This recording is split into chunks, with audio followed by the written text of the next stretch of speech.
Hello, ನಾನು ಚೇತನ ಅಂತ ಬೆಂಗಳೂರಲ್ಲಿದ್ದೀನಿ. ಈಗ ನಾನು ಇವಾಗ Congress office KPCC office Queens Road Bengaluru ಮುಂದೆ ಪ್ರತಿಭಟನೆ ಮಾಡ್ತಿದ್ದೀನಿ. ಇದು ನಾನು 10ನೇ ದಿವಸ ಪ್ರತಿಭಟನೆ. ನಾನು ಏನಕ್ಕೆ ಇಲ್ಲಿ ಪ್ರತಿಭಟನೆ ಮಾಡ್ತಾ ಇದ್ದೀನಿ ಅಂದರೆ, ನಾನು ಇವಾಗ ನಮಗೆ ಇದೊಂದು ಬೆಂಗಳೂರಲ್ಲಿ ತುಂಬ ಬೆಳೆ ಬಾಳುವ ಒಂದು ಆಸ್ತಿ ಇದೆ. ಆ ಆಸ್ತಿನ ಹೊಡ್ಕೊಳ್ಳೋದಕ್ಕೋಸ್ಕರ ಇಲ್ಲಿ ದೊಡ್ಡ ಜಾತಿಯವರು ಇದ್ದಾರಲ್ಲ, ಅವರೆಲ್ಲ ನಮ್ಮ ಮೇಲೆ ತುಂಬ ಧಾರಣೆ ಮಾಡ್ತಾ ಇದ್ದಾರೆ. ಈ ಧಾರಣೆಯಿಂದ ಏನಾಗಿದೆ ಅಂದರೆ, ನಮ್ಮ ಜೀವನ, ನಮ್ಮ ವ್ಯಕ್ತಿಗತವಾದ ಜೀವನವನ್ನು ಬಾಳಕ್ಕೆ ಬಿಡ್ತಾ ಇಲ್ಲ, ನಾವು ಎಲ್ಲಿ ಕೆಲಸ ಮಾಡ್ಲಿಕ್ಕೆ ಬಿಡ್ತಾ ಇಲ್ಲ, ನಮಗೊಂದು ದುಡ್ಡು ಬಾಡಿಗೆ ಬರೋಕ್ಕೆ ಬಿಡ್ತಾ ಇಲ್ಲ, ನಮ್ಮದು ಬೆಳೆ ಬಾಳುವ ಆಸ್ತಿಗಳಲ್ಲಿ ನಾವು ಏನೂ ಕನ್ಸ್ಟ್ರಕ್ಟ್ ಮಾಡೋಕ್ಕೆ ಬಿಡ್ತಾ ಇಲ್ಲ, ನಮ್ಮ ಏನು ಕಟ್ಟಡಗಳನ್ನೆಲ್ಲ ನಿರ್ಮಾಣ ಮಾಡೋಕ್ಕೆ ಬಿಡ್ತಾ ಇಲ್ಲ. ಇದರಿಂದ ನಂಗೆ ತುಂಬಾ ತೊಂದರೆ ಆಗಿದೆ.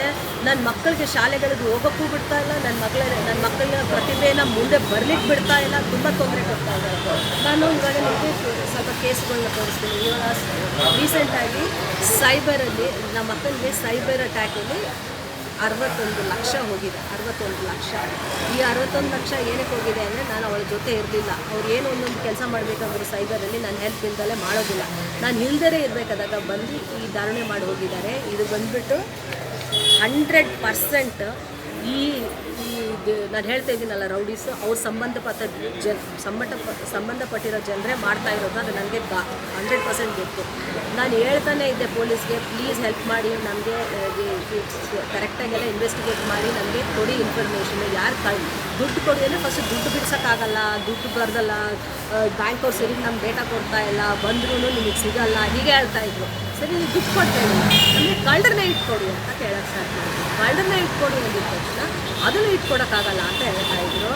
ಆದ್ದರಿಂದ ನಾನೇನು ಮಾಡಿದೆ, ಅವ್ರ ಹತ್ರ ಸ್ವಲ್ಪ ಗಲಾಟೆ ಮಾಡಬೇಕಾಗಿತ್ತು. ಆವಾಗ ಒಂದು ಸ್ವಲ್ಪ ಮುಂದೆ ಹೋಗ್ತಿದ್ರು, ಆಮೇಲೆ ಅದು ಕೂಡ ಸ್ಟಾಪ್ ಮಾಡಿಬಿಟ್ರು. ಆವಾಗ ನಾನು ಇಲ್ಲಿ ಬಂದು ಪ್ರತಿಭಟನೆ ಸ್ಟಾರ್ಟ್ ಮಾಡ್ತಾಗಿಂದ ಸಬ್ ಇನ್ಸ್ಪೆಕ್ಟರ್ ಅವರು ಆ ಕೇಸ್ನ ಬಿಟ್ಟು ಹೋಗಿದ್ದಾರೆ. ಇವಾಗ ಯಾರೋ ACP ಅವ್ರು ಬಂದು ತೊಗೊಂಡಿದ್ದಾರಂಥ ಕೇಸ್ನ. ಅದ್ರ ಮುಂದೆ ನನಗೆ ಗೊತ್ತಿಲ್ಲ, ಯಾಕಂದರೆ ನಾನು ಇವಾಗ ಅಲ್ಲಿ ಹೋಗ್ತಿಲ್ಲ ಪೊಲೀಸ್ ಸ್ಟೇಷನ್ ಹತ್ರ. ನಾನು ಇಲ್ಲೇ ಕುತ್ಕೊಂಡು ನಾನು ಧರಣಿ ಮಾಡ್ತಿದ್ದೀನಿ. ನೆಕ್ಸ್ಟ್ ಬಂದುಬಿಟ್ಟು ನೋಡಿ, ಕಮಿಷನರ್ಗೆ ಕಂಪ್ಲೇಂಟ್ ಕೊಟ್ಟಿದ್ದೀವಿ. ಕಮಿಷನರ್ ಕೂಡ ಏನು ಹೆಲ್ಪ್ ಮಾಡಿಲ್ಲ ನಮಗಿದು. ಇದು ಫಸ್ಟ್ ಕೇಸಲ್ಲ, ಇದು ಎಷ್ಟೊಂದು ಕೇಸ್ಗಳಾಗಿದೆ. ಇದು one of the series of ಕೇಸಸಲ್ಲಿ ಇವಾಗ ರೀಸೆಂಟಲ್ಲಿ ಆಗಿರೋ ಕೇಸ್ ಹೇಳ್ತಾ ಇದ್ದೀನಿ.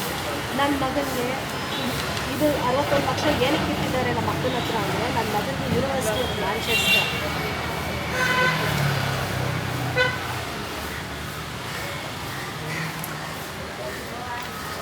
ಯೂನಿವರ್ಸಿಟಿ ಆಫ್ ಮ್ಯಾಂಚೆಸ್ಟರಿಂದ ನನ್ನ ಮಗನಿಗೆ ಸೀಟ್ ಸಿಕ್ಕಿದೆ. One of the best university in the world. ಅದು ಅಲ್ಲಿ ಸೀಟ್ ಸಿಕ್ಕಿದೆ. ನನ್ನ ಮಗ ಪ್ರತಿಭಾ ಇದೆ, ಅವನಿಗೆ ತೆಗೆದಿದ್ದಾನೆ, ಒಳ್ಳೆ ಮಾರ್ಕ್ಸ್ಗಳು, ಹೋಗ್ತಾ ಇದ್ದಾನೆ. ಇಲ್ಲ, ನನ್ನ ಮಕ್ಕಳು ಹೋಗ್ಬಾರ್ದು ಅಂತ.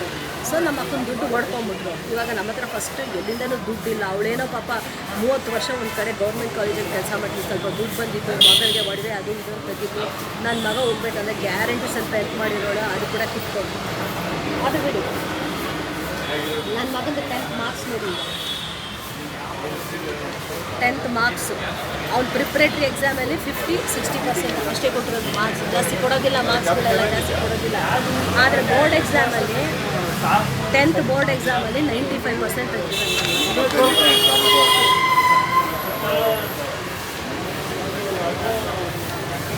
ನನ್ನ ಮಗನಿಗೆ ಇಲ್ಲಿ ಇಂಡಿಯಾದಲ್ಲಿ ಒಂದು ಎಕ್ಸ್ಟ್ರಾ ಕರಿಕ್ಯುಲರ್ ಆ್ಯಕ್ಟಿವಿಟಿ ಕರಾಟೆಗೆ ಹಾಕಿದ್ರೆ ಕರಾಟೆಯಲ್ಲಿ ಮಾಸ್ಟರ್ ಹೊಡಿತಾರೆ, ಮ್ಯೂಸಿಕ್ ಕ್ಲಾಸ್ ಹಾಕಿದ್ರೆ ಮ್ಯೂಸಿಕ್ ಅಲ್ಲಿ ಹೊಡಿತಾರೆ. ಎಲ್ಲ ಕಡೆ ಗಲಾಟೆ. ನನ್ನ ಮಗನಿಗೆ ಸ್ಕೂಲಲ್ಲಿ ಯಾರ ಹತ್ರ ಎಲ್ಲ ಏನು ಬೇಕಾದ್ರೂ ಬಾಯಿಗೆಲ್ಲ ಬಂದಿದೆ ಹೇಳಿ ಮಕ್ಕಳಿಗೆ ತಂದಿಡ್ತಾರೆ. ಬೇರೆ ಮಕ್ಕಳು ನನ್ನ ಮಕ್ಕಳ ಹತ್ರ ಅಷ್ಟು ಮಾತಾಡ್ತಾ ಇರಲಿಲ್ಲ. ತುಂಬ ತೊಂದರೆ, ಮಗನಿಗೆ ಸೈಕಾಲಜಿಕಲ್ ತುಂಬ ಪ್ರಾಬ್ಲಮ್ ಕೊಡ್ತಿದ್ದಾರೆ. ಆಯಿತಾ, ಅದಕ್ಕೆ ಅಂದ್ಬಿಟ್ಟು ನಾವೇನು ಮಾಡಿದ್ವಿ, ಇಂಡಿಯಾದಲ್ಲಿ ಏನು ನಮ್ಗೆ ಮಾಡೋಕ್ಕೆ ಬಿಡೋದಲ್ಲ, ಸರಿ ಅಂದ್ಬಿಟ್ಟು ಇಂಟರ್ನ್ಯಾಷನಲ್ ಒಂದು ಒಳ್ಳೆ ಇದಿದೆ ಆರ್ಗನೈಸೇಷನ್, NGO, ಅವ್ರ ಜೊತೆ ಸೇರಿಕೊಂಡು ನನ್ನ ಮಗ ಯುನೈಟೆಡ್ ನೇಷನಲ್ಲಿ ಅವ್ರಿಗೆಲ್ಲ ಕೆಲಸ ಮಾಡ್ತಿದ್ದ. ಅವ್ರು ಯುನೈಟೆಡ್ ನೇಷನ್ ಅವರು ಕರೆದಿದ್ರು. ಅವ್ರಿಗೆ 2 times ಟೀನೇಜ್ ಸಮಿಟ್ ಕರೆದಿದ್ದಾರೆ ನ್ಯೂಯಾರ್ಕ್ಗೆ.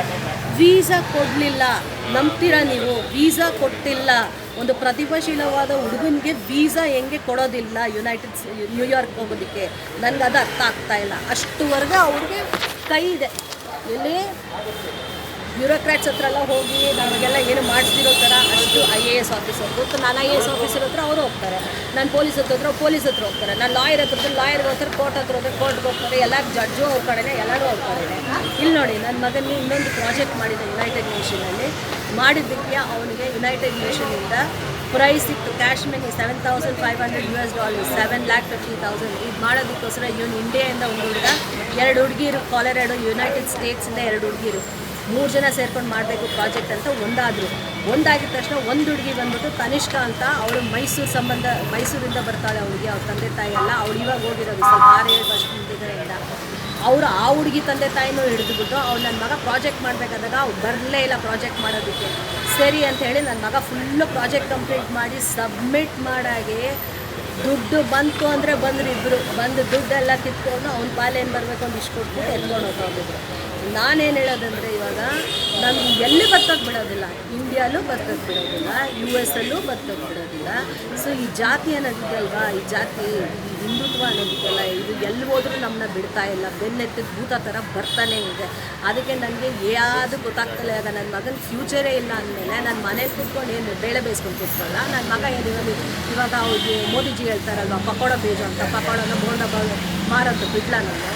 ಅದಕ್ಕೋಸ್ಕರ ಬಂದು ಪ್ರತಿಭಟನೆ ಮಾಡ್ತಿದ್ದೀನಿ. ನಾನು DK ಶಿವಕುಮಾರ್ ಸರ್ನ ಕೇಳಿದ್ದೀನಿ, ಸಿದ್ದರಾಮಯ್ಯ ಸರ್ನೂ ಅಪ್ರೋಚ್ ಮಾಡಿದ್ದೀನಿ, ಖರ್ಗೆ ಸರ್ನ ಅಪ್ರೋಚ್ ಮಾಡಿದ್ದೀನಿ. ಯಾರು ನ್ಯಾಯ ಕೊಡಿಸ್ಕೊಡ್ತಿಲ್ಲ. ಏನು ಎಲ್ಲ ಪೊಲೀಸ್ ಸ್ಟೇಷನ್ನು ಅವ್ರದ್ದೇ, ಕೋರ್ಟು ಅವ್ರದ್ದೇ, ಬ್ಯೂರೋಕ್ರಾಟ್ಸ್ ಅವ್ರದ್ದೇ, ಪೊಲಿಟಿಷಿಯನ್ ಅವ್ರದ್ದೇ.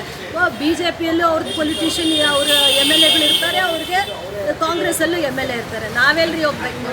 ಯಾಕೆ ದಲಿತರಿಗಿಲ್ವಾ ಅದು ರೈಟ್ಸು? ಇವಾಗ ವಿನ್ ಆಗಿದ್ದೇ ಇಲ್ಲಿ ಎಲೆಕ್ಷನ್, ಕರ್ನಾಟಕ ಎಲೆಕ್ಷನ್ ದಲಿತರಿಂದ. ನಮಗೆ ನ್ಯಾಯ ಇಲ್ವಾ? ಅದಕ್ಕೆ ಬಂದು ನಾನು ಪ್ರತಿಭಟನೆ ಮಾಡ್ತಿದ್ದೀನಿ. ನಾನು ಮಾಡ್ತಾನೇ ಇರ್ತೀನಿ, ನಮ್ಗೆ ನ್ಯಾಯ ಕೊಡೋರ್ಗೂ ಮಾಡ್ತಾ ಇರ್ತೀನಿ. ನಾನು ಈ ಜಾಗ ಬಿಟ್ಟು ಎಲ್ಲೂ ಹೋಗೋದಿಲ್ಲ. ರಾಹುಲ್ ಗಾಂಧಿ ಅವರೇ, ನೀವು ಸಂವಿಧಾನವನ್ನು ಎಲ್ಲ ಪ್ರತಿಯೊಂದು ಕ್ಷೇತ್ರದಲ್ಲಿ ಹೋದಾಗೆಲ್ಲ ತೋರಿಸ್ಬಿಟ್ಟು ನೀವು ಅದನ್ನು ಜಾರಿಗೆಗೊಳಿಸ್ತೀನಿ, ಸರಿಯಾಗಿ ಜಾರಿಗೆ ತರ್ತೀನಿ ಸಂವಿಧಾನವನ್ನು ಅಂತ ಹೇಳಿ ನಮ್ಮ ದಲಿತರಿಗೆ ಆಶ್ವಾಸನೆ ಕೊಟ್ಟಿದ್ದೀರಾ. ದಯವಿಟ್ಟು ಒಂದು ಬಾರಿ ಬೆಂಗಳೂರಿಗೆ ಬಂದು ನೀವು ಹೇಗೆ ಅದನ್ನು ಜಾರಿಗೆ ತರ್ತೀರ ಅಂತ ತೋರಿಸ್ಕೊಡಿ. ಯಾಕಂದರೆ ನಾವು ಇನ್ನೊಂದು ದಲಿತ ಪರಿವಾರ, ನಾನು ನನ್ನ ಮಕ್ಕಳಿಗೆ ತುಂಬ ಶೋಷಣೆಯಾಗಿದೆ, ನ್ಯಾಯ ಸಿಗ್ತಾ ಇಲ್ಲ. ಎಲ್ಲ ಎಷ್ಟು ಮಿನಿಸ್ಟರ್ಗಳಾಗುತ್ತೋ ಅವ್ರ ಹತ್ರ ಎಲ್ಲ ಹೋಗಿದ್ದೀನಿ, ಇನ್ಕ್ಲೂಡಿಂಗ್ DK ಶಿವಕುಮಾರ್ ಹತ್ರ ಹೋಗಿದ್ದೀನಿ. ಒಂದು ಚೂರು ನ್ಯಾಯ ಕೊಡಿಸಿಲ್ಲ. ನನಗೆ ದಯವಿಟ್ಟು ಬಂದು ನೀವು ಇಲ್ಲಿ ನ್ಯಾಯ ಕೊಡಿಸ್ಕೊಡ್ಬೇಕು ಅಂತ ನಾನು ನಿಮ್ಮಲ್ಲಿ ಒಂದು ಮನವರಿಕೆ ಮಾಡ್ಕೊಳ್ತೀನಿ.